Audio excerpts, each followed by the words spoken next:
The COVID-19 pandemic has taken a significant toll on economies and people of all nations and all of ages. From all walks of life and across the globe, social media and virtual meetings domestically across the globe have become the new normal as people strive to keep normalcy in their lives amid pandemic restrictions. The novel the 2019 novel coronavirus known around the world as COVID-19 has led to unprecedented economic and public health concerns, which will likely transform how business operate going forward. This transformation will be limited not only to how business operate but also to how they sustain and grow their brand customer base.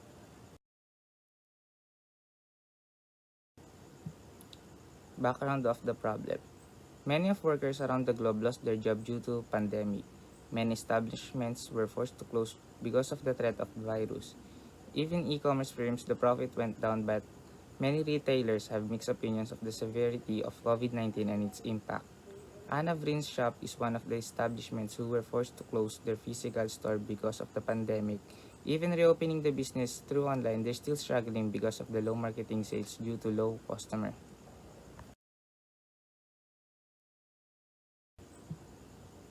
General problem. Starting an online business is not easy, especially we're still in the middle of the pandemic.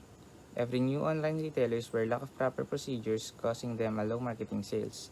Anna Brin's shop facing one of the biggest problem right now. Lack of customer causing a low profit of the business caused by the COVID-19 pandemic. Their physical stores were forced to close to prevent the spread of the virus and going outside is not convenient for their customers. Marketing sales of every physical business and online business collapse even the economy of every country.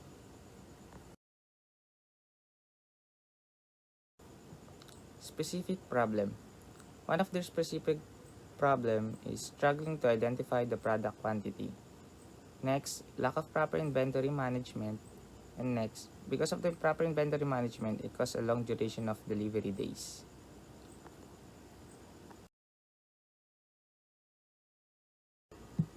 Overview of the current state of the technology. Most of new in online selling business is currently unsuccessful for their shops because of major problems that we are facing today.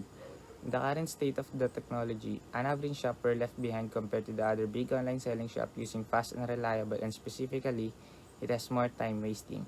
They're struggling to expand their business because of the control movement of everyone due to the COVID-19 pandemic.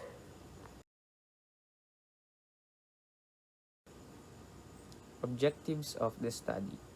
To create a system that will provide the proper management for an average shop which has a module that is easy to use and reliable. This goal is to boost the marketing sales of their store and that is currently new to the online business.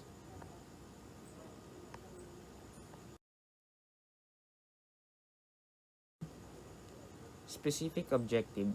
To create a system that will inform the seller for stocks of the product. Another one. To create a system that will provide good and accurate inventory management. And last, to create a system that will be shorten the delivery days. The scope and limitation of the study. First, the scope of the new normal online selling are the following. Home module. This highlights display all the access that you can do in the page. Shop module. This highlights display all the things that you can buy with the price in it. Next, the My Cart module. This highlights display all the items that you want to buy with the total price. Next, My Account module. This highlights display all users' information, messages, and orders.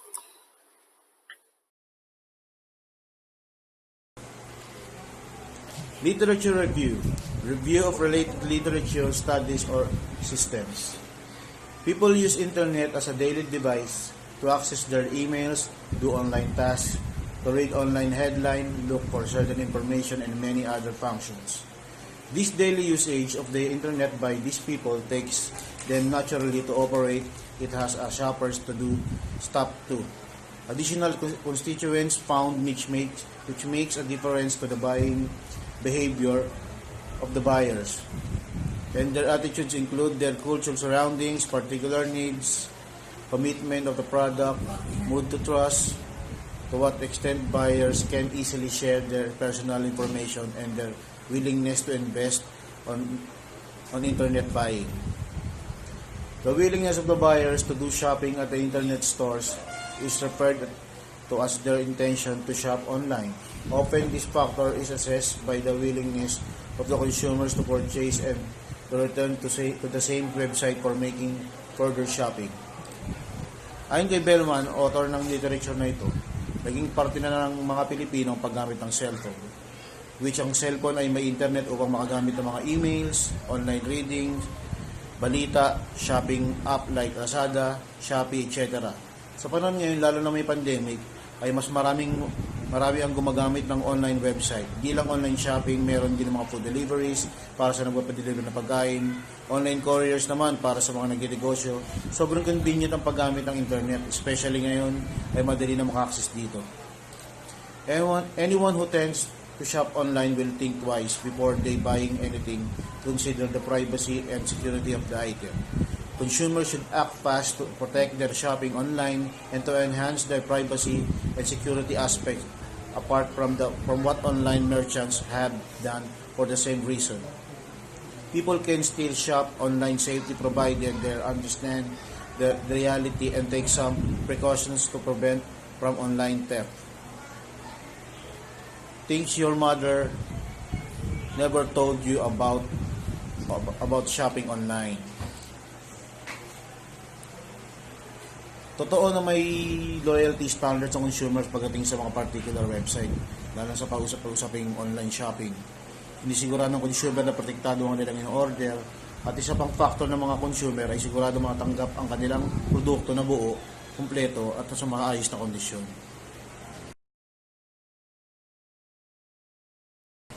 Synthesis. Online seller face many different challenges as of now. A common example is having a controlled movement of every individual caused by the COVID-19 virus. We came up with an idea that if we lessen their workload, expand and boost their marketing sales, at least we can help a little bit for an average shop by creating a system that will help them to gain more profit for them. The researchers gathered information from an average shop to know their problem. As of today, tremendous growth of e-commerce has transformed the world retail infrastructure rapidly due to pandemic. That's why some of the individuals choose to sell online because it is more safe and convenient for them and for their family. The internet infrastructure continues to grow and become an integral part of market strategic portfolio for many organizations. In order to be successful, many retailers engage in business model, the engineering to keep up with the change in how customers acquire goods and services in this time of virus outbreak. The present study depicts a common online shopping process and identifies three common online shopping components: interactivity, transactions, and fulfillment. The components and their respective factors from one's online shopping experience, managerial implication, and future research direction are offered. Kaya kami ng aming mga team ay gumawa ng project para sa an average shop upang mapadali at kumita mula sa aming proyekto. Gumawa kami ng system website exclusively for an average shop. We came up the idea kung gumawa kami ng user-friendly from system program na maaaring magamit ng an average employee. Ito ay aming pinag-aralan maigi at nakakasiguro kami ang system website ay magiging epektibo. Yan. Overview of the project.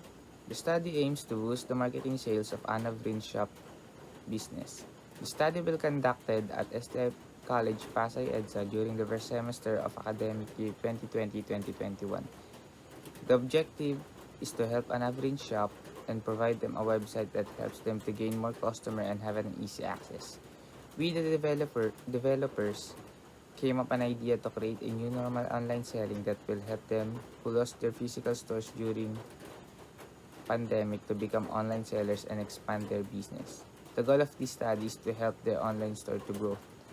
We learned that their online store had a trouble to boost their marketing sales and having lack of proper inventory causing delays of the shipment. It is therefore crucial to upgrade and properly calibrate the product stocks. With dependable and accurate information, the local online stores will be able to make a more faster sales for their shop. As part of my report in New Normal Online Selling, in the context diagram, the buyer will order a product through New Normal Selling from seller, and the seller will receive and accepting the product. Then the seller accept the will approve the order details of the buyer. Then the buyer will receive the the the order.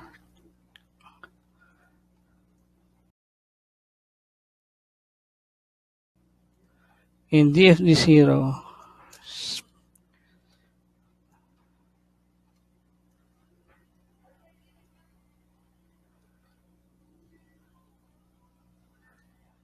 the buyer will order the product, then the order details will receive through the invoice items.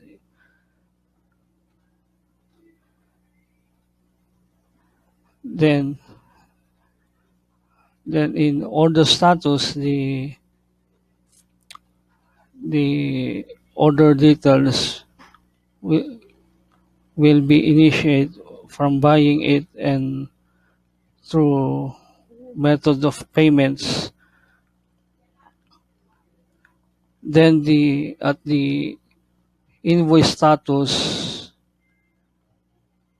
it will be receive and accept the orders. Then the buyer will send a message to the seller. Then the seller will not notify the buyer the status of the product and whereabouts. Then the product will be sent to the buyer. In ERD diagram, the table admin is the seller's information with corresponding images for the details of the sellers. The table invoice items where the product details is sent.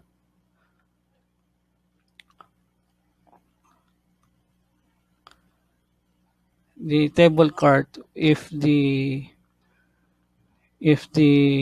buyer is going to choose multiple items, will be sent to the cart. Then the table types is the category of the products per products. The product details is where they will be seen when at the website with corresponding prices, category, the description, and all the images for the products with quantity and the status of the product, while the messages is where the messages was been sent through the seller, and the notification for the buyer.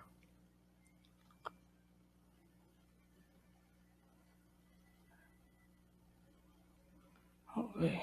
Stop. Results and discussions. Since online shopping is a recent developed phenomenon, whenever the demand is high, the market forces of the free trade market lead to new entrants and higher competing suppliers.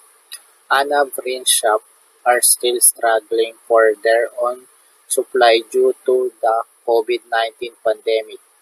Many sellers are now upgrading their online store and expand it to gain more customers. Many of them are starting on social media to sell their items through their friends or relatives to gain profit. Thus, the struggle of finding customer and control movement of every individual caused by the virus is one of their many problems. To create as relevant as possible implications, only the main factors were further researched. Online retailers may have vision and aspirations, but one true fact remains: they need the right people to help them carry out their desires. Attracting the right talent is key in order to achieve this desirable online growth. Also, having a right leader plays an even bigger role. Anna Brinshap may face growth challenges because the government implemented the prohibiting social gathering and physical contact is limiting them, or they are the wrong partners agencies to help them manage their projects. Retailers wanting to achieve growth must be built on a good technology foundation. They must choose the right shopping cart solutions, inventory management software. In addition, hiring the wrong partners or agencies to help you implement projects or oversee marketing campaigns may also limit your growth. Online retailers must choose carefully who to work with. Conclusions and recommendation. First, the summary. The objective of this research is to identify the problems and help them expand their marketing sales of profit of an average shop. Since many of online sellers are having a hard time to expand their business because of the pandemic, it is therefore important to find out and study about their many struggles in online selling. By recognizing the problems and motivations, sellers can construct strategies that can attract customers to purchase product. This research found useful information for sellers for further understanding the struggles of every online sellers. Next, the conclusion. After analyzing the problem, the most common and serious difficulties in each stage of expanding their local online business have been identified. Moreover, the reason why those problems exist and the way to deal with those problems have been analyzed and suggested. The next is recommendations. It would be worthy and interesting to study and research about the same situation to, due to different culture and economic factors. The results could be differ from one country from another. Another research could be done by analyzing and identifying the same problems from online sellers, and it would be helpful to study how some online sellers manage those issues that happen in online selling process, and how do they build up trust and interact with customers online.